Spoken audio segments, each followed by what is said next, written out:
What you think is true might not be true for someone else, and here's why. I'm Brian Ford. Welcome to Self Improvement Daily. Something we struggle with as a community is figuring out what's true.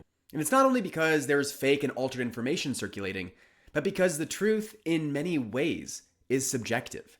We all want to align on what the truth is, but it's nearly impossible to separate that from our truth. And our truth is just what corresponds to our reality. I want to challenge you to consider that truth is a perspective. Let me share two examples of how that might be possible. First, if you're to look at the shadow of a cylinder, what shape would it be? Well, that depends on the perspective. Shine the light from the top, and the shadow is a circle. Shine it from the side, and it's a rectangle. So both answers are right. Yet, someone who only sees one will argue that's the truth. It corresponds with their reality and experience when they looked at the shadow.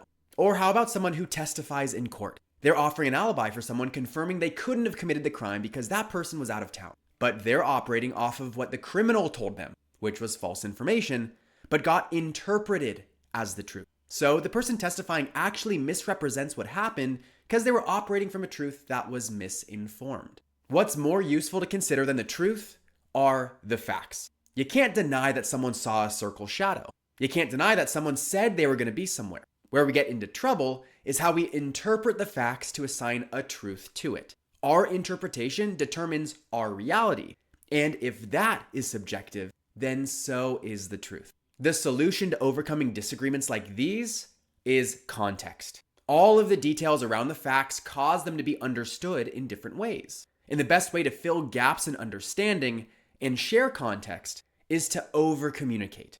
Do that, and you'll find that your perception of reality more closely maps to that of others, which leads to more alignment, better collaboration, and faster progress. I'm Brian Ford, and you grew today. Let's do it again tomorrow on Self Improvement Daily.